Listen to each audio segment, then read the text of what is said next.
Baiklah, di sini kita akan belajar sambil bermain, yaitu mengenal ragam pakaian adat dari Sumatera Utara. Nah, di sini sudah ada 8 gambar dan 8 kerucut yang sudah saya beri angka masing-masing pada setiap kerucut. Dan di dalamnya ada tulisan nama pakaian adat dari masing-masing daerah tersebut. Dan di sini saya sudah menyediakan potongan kertas kecil yang di dalamnya saya tulis angka 1 sampai 8 dan saya akan mengacak angka ini mana yang terlebih dahulu akan saya jelaskan. Baiklah, langsung saja kita mulai pada gambar yang pertama. Di sini saya akan mengambil angka mana yang pertama akan kita jelaskan.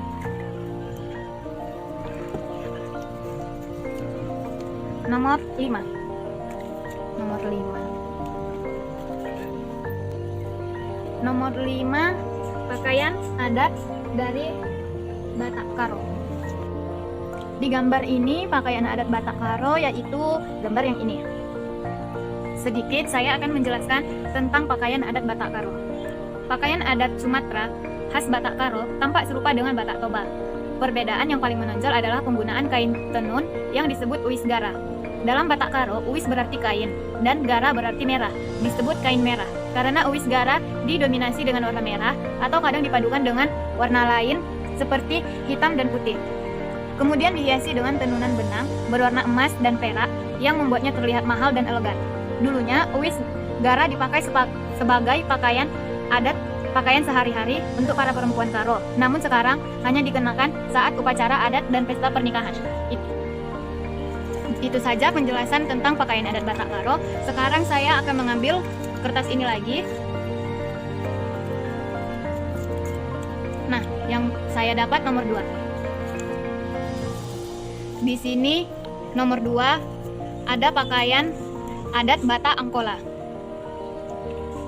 Pakaian adat Batak Angkola merupakan gambarnya yang ini. Baiklah, saya akan sedikit menjelaskan tentang pakaian adat Batak Angkola.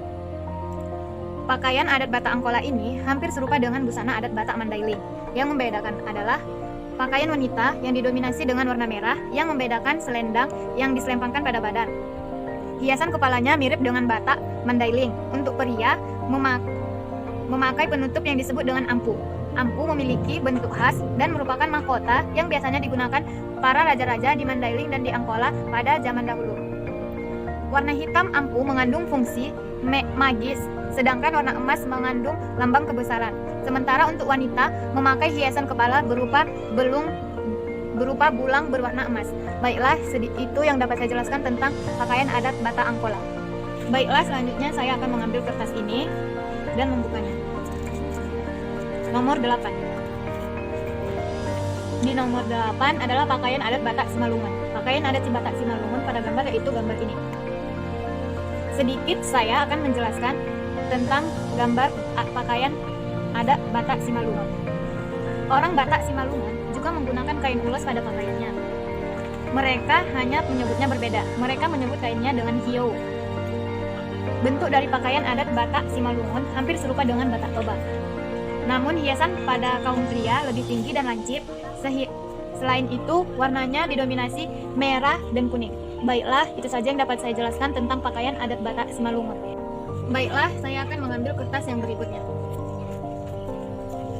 Di sini ada nomor 3. Nomor 3 adalah pakaian adat Nias. Yang di gambar ini merupakan yang ini. Sedikit saya akan menjelaskan tentang pakaian adat Nias ini.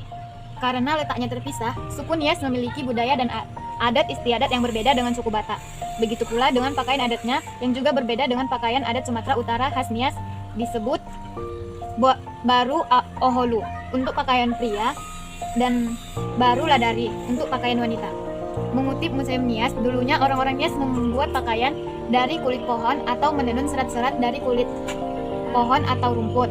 Pakaian laki-laki berupa rompi berwarna coklat atau hitam dan dihiasi ornamen kuning, merah, dan hitam. Sementara pakaian wanita berupa selembar kain yang melilit pinggang dan tanpa baju. Saat akses mendapatkan kain semakin mudah, orang-orang Nias pun membuat baju dengan bahan-bahan baru dengan didominasi oleh warna merah dan kuning. Sebagai pelengkap digunakan aksesoris, antik, dan mahkota seperti ikat kepala. Khusus untuk pengantin perempuan, busananya berbentuk jubah hitam yang berhias motif binatang dan terbuat dari beludru merah. Sementara pengantin pria mengenakan celana hitam selutut, baju kuning berpotongan seorang dari keludru yang diberi ornamen berwarna merah kuning di bagian depan, separuh leher dan lengan selendang warna kuning dililitkan sop pinggang. Baiklah, untuk kertas yang berikutnya adalah angka 7. Angka 7 yaitu pakaian adat Batak Mandailing. Sedikit saya akan menjelaskan tentang pakaian adat Batak Mandailing. Pakaian adat Batak Mandailing juga hampir serupa dengan Batak Toba, yaitu menggunakan kain ulos. Perbedaan yang paling terlihat pada kain ulos yang dililitkan pada bagian tengah badan, juga pada hiasan kepala dan pria dan wanita. Hiasan kepala pria Batak Mandailing memiliki bentuk khas dan berwarna hitam yang disebut ampu. Sementara untuk wanita, hiasan kepala disebut bulang yang diikatkan diikatkan ke kening. Bulang tersebut terbuat dari emas, tetapi sekarang sudah banyak yang terbuat dari logam dan sepuhan emas. Bulang mengandung makna sebagai lambang kebesaran atau kemuliaan sekaligus simbol dan struktur masyarakat. Baiklah, yang terakhir adalah nomor 1. Nomor 1 adalah pakaian adat suku Melayu. Saya akan menjelaskan sedikit tentang pakaian adat suku Melayu. Suku Melayu banyak tersebar di daerah Sumatera Utara dan memiliki pakaian adatnya sendiri. Pakaian adat suku Melayu untuk wanita berupa baju kurung atau kebaya panjang dipadukan dengan songket. Baju kurung terbuat dari brokat atau sutra yang dihiasi dengan detail-detail warna emas. Sementara pria Melayu memakai pakaian adat yang disebut teluk belanga, yang terdiri atas baju berkerah kocak musang dan dipadukan dengan celana bermotif yang sama. Kemudian dilengkapi atribut berupa tengkulo atau penutup kepala dari kain songket. Tengkulo merupakan lambang kebesaran dan kegagahan orang pria Melayu. Baiklah, itu saja yang dapat saya jelaskan dari ragam pakaian adat Sumatera Utara. Terima kasih.